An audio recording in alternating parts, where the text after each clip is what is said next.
नमस्कार, मी पंजाब तक. आज आहे 1 जुलै 2025.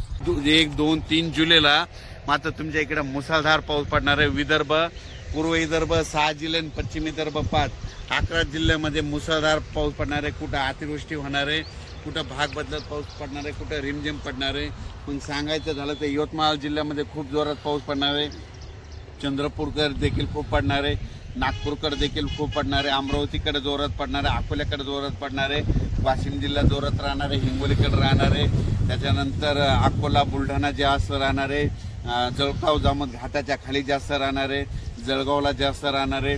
तिकडे पाऊस पडत असल्यामुळे त्याच्यामुळे जालन्याला देखील पाऊस पडणार आहे.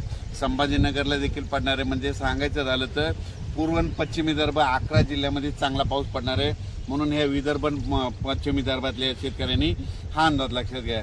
पश्चिम महाराष्ट्रामध्ये चांगल्या प्रकारच्या बऱ्याच ठिकाणी भाग बदलत पाऊस सुरू होणार आहे.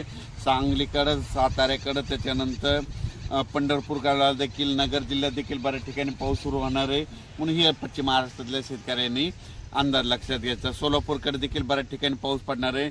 त्याच्यानंतर कोकणपट्टी आणि घाटमाथ्यावरल्या भागातल्या सर्व जनतेला आणि शेतकऱ्याला सांगू इच्छितो की कोकणपट्टी घाटमाथ्यावरला पाऊस मात्र कायम चालूच राहणार आहे. ते काय बंद होणार नाही. म्हणून हे त्यांनी लक्षात घ्यायचं. त्याच्यानंतर आता उत्तर महाराष्ट्राकडे वळू. उत्तर महाराष्ट्राकडे सांगायचं झालं तर नाशिक जिल्ह्याकडे जोरदार पाऊस सुरू राहणार आहे. त्यांचा पाऊस काही बंद होणार नाही. म्हणून हा अंदाज त्यांनी लक्षात घ्यायचा. धुळे, नंदुरबार, जळगाव या 40गाव, पारोळा या ठिकाणी 3 जुलैपर्यंत जोराचा पाऊस राहणार आहे. म्हणून हे अंदाज लक्षात घ्यायचा. गुजरात, मध्य प्रदेश आणि राजस्थानकडे पाऊस पडत असल्यामुळं त्याचा असर आपल्या महाराष्ट्रावर उभी होणार आहे. म्हणून हे त्यांनी लक्षात घ्यायचं. पण राज्यात याच्यानंतर तुम्हाला सांगू इच्छितो की 5 जुलै, 6 जुलै आणि 7 जुलै दरम्यान परत राज्यामध्ये पाऊस भाग बदलत येणार आहे. म्हणूनही हे लक्षात घ्यायचं. त्याच्यानंतर 10 जुलै ते 15 मध्ये देखील राज्यात पाऊस असणार आहे.